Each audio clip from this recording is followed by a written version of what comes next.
पाक के लिए जासूसी करने वाले एक और आरोपी गिरफ्तार। यूपी एटीएस ने वाराणसी से तुफैल को गिरफ्तार किया। तुफैल पर पाकिस्तानी नंबरों पर जानकारियां साझा करने का आरोप है। आतंकी संगठन तहरीक-ए-लब्बैक से भी संपर्क। दिल्ली में पाक के लिए जासूसी करने वाला अरेस्ट। यूपी एटीएस ने मोहम्मद हारून को किया गिरफ्तार। पाक उच्चायोग के अधिकारी के संपर्क में था हारून। 24 मई को जम्मू कश्मीर जाएंगे राहुल गांधी। पाक फायरिंग में मारे गए लोगों के परिवार वालों से मुलाकात करेंगे।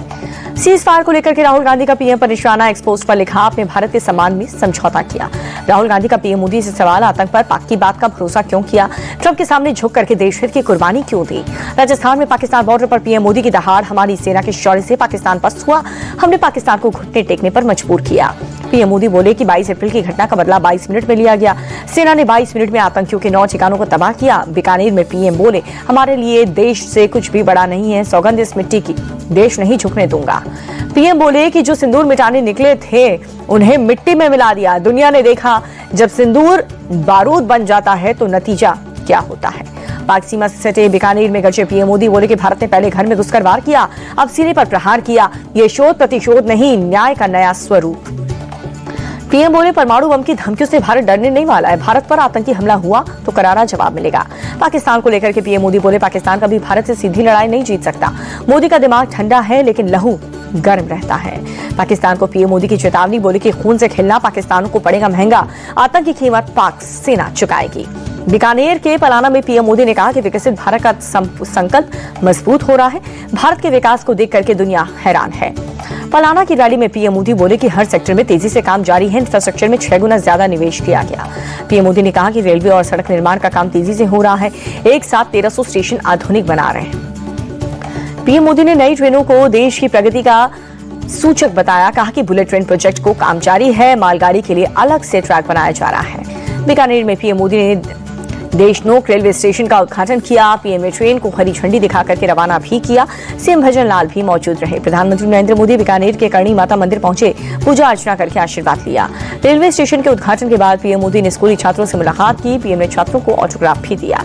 विदेश मंत्रालय के प्रवक्ता रणधीर जायसवाल का बयान, आतंकवाद को लेकर के भारत की जीरो टॉलरेंस नीति, आतंक के लिए पाक को जिम्मेदार ठहराना जरूरी।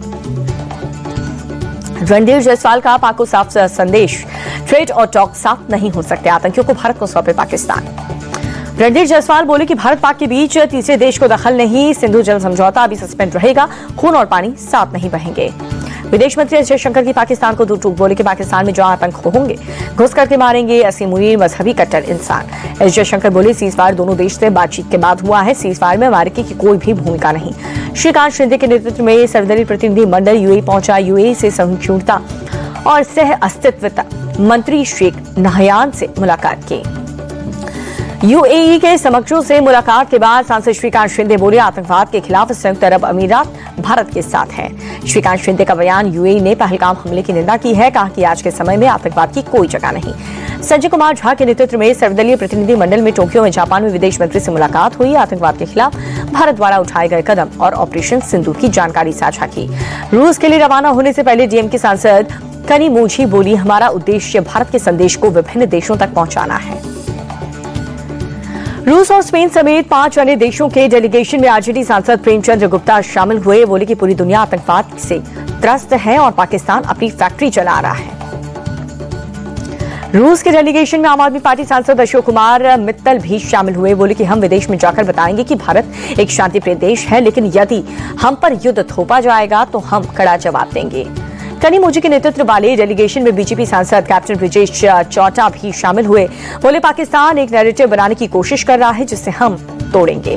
सर्वदलीय डेलीगेशन को बीजेपी सांसद दीपक प्रकाश ने सार्थक बताया।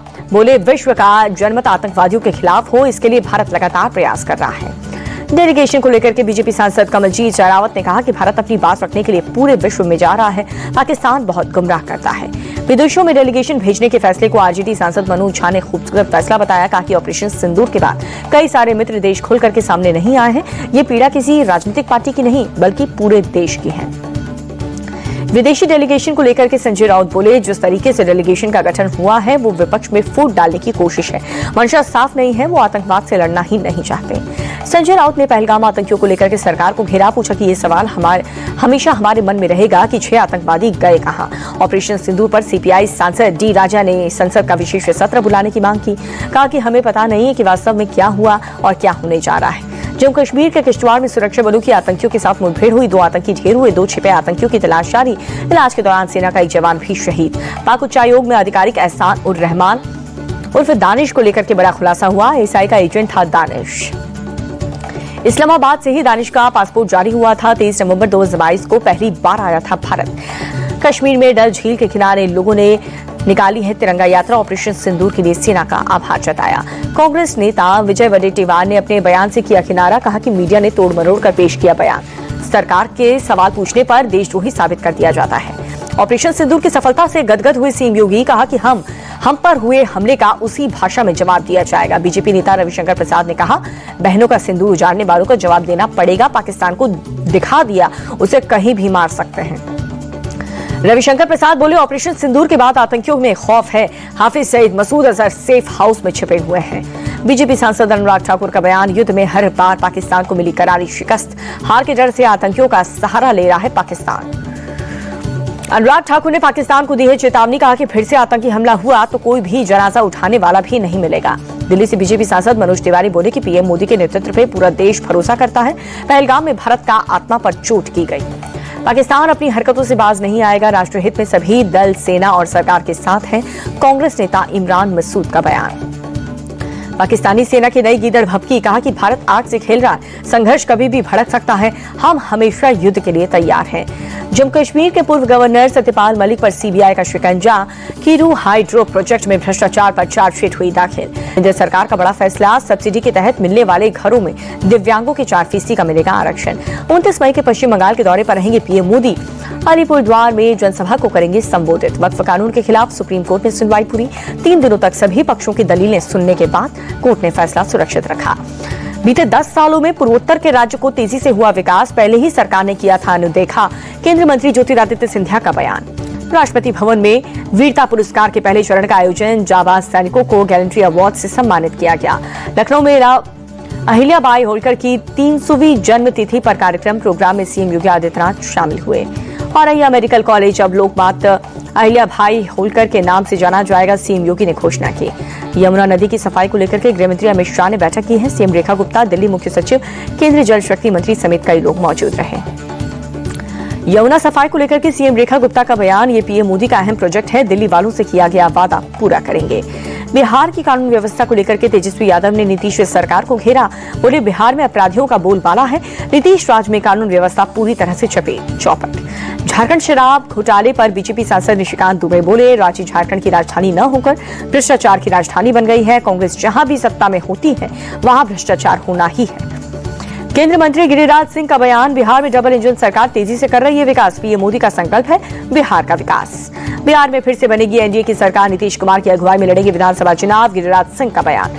झारखंड सरकार की आदिवासी छात्रों को सौगात। करोड़ों की लागत से बनी लाइब्रेरी का सीएम सोरेन ने किया भूमि पूजन। छत्तीसगढ़ के सुकमा में सुरक्षा बलों का बड़ा ऑपरेशन है। एनकाउंटर में एक नक्सली ढेर कोबरा कमांडो ने एक जवान शहीद। कोलकाता में भारतीय जनता युवा मोर्चा के कार्यकर्ताओं का प्रदर्शन। शिक्षकों पर हुए हमले में के खिलाफ ममता सरकार को घेरा।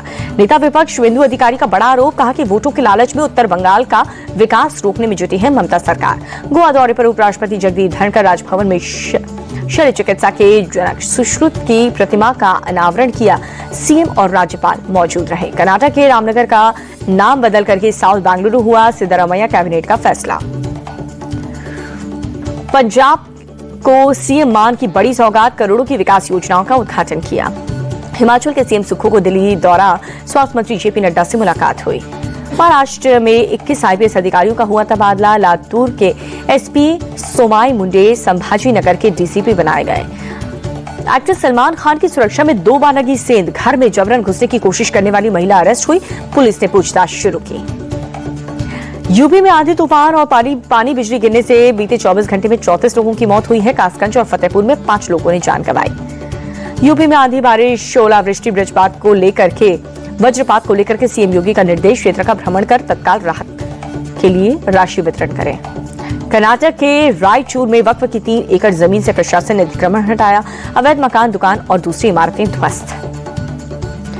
मयूरभंज के बारिपदा में एक दुकान में लगी आग। आसमान में दिखा काले धुएं का गुबार। लाखों का माल जलकर खाक। गिरावट के साथ बंद हुआ शेयर बाजार। सेंसेक्स 644 अंक टूट करके 80,951 पर बंद। अमेरिकी डॉलर के मुकाबले 37 पैसे टूटा रुपया 85 रुपए 96 पर हुआ बंद। एयरलाइन कंपनी इंडिगो ने चौथी तिमाही के नतीजे घोषित किए, 3000 करोड़ का हुआ मुनाफा। इको जनरल इंश्योरेंस पर लगा है 1 करोड़ रुपए का जुर्माना। बीमा अधिनियम से जुड़े प्रावधानों का उल्लंघन करने के आरोप से एडा ने लगाया है जुर्माना। अप्रैल में घरेलू हवाई यात्री 8% से ज्यादा बढ़े। 1 करोड़ 43 लाख यात्रियों ने उड़ान भरी। इंडिगो की बाजार हिस्सेदारी 64.1% हुई। ऑल इंडिया लिमिटेड ने चौथी तिमाही के नतीजे जारी किए हैं। मार्च तिमाही में शुद्ध लाभ 21% घट करके 1592 करोड़ रुपए। टाटा सन्स के चेयरमैन एन चंद्रशेखरन ने लखनऊ में सीएम योगी आदित्यनाथ से मुलाकात की। निवेश और औद्योगिक विकास पर हुई अहम चर्चा। और जो जीत फाइनेंशियल सर्विस ने जनवरी मार्च तिमाही के नतीजे घोषित किए हैं। शुद्ध लाभ 38% घट करके 32.21 करोड़ रुपए रहा।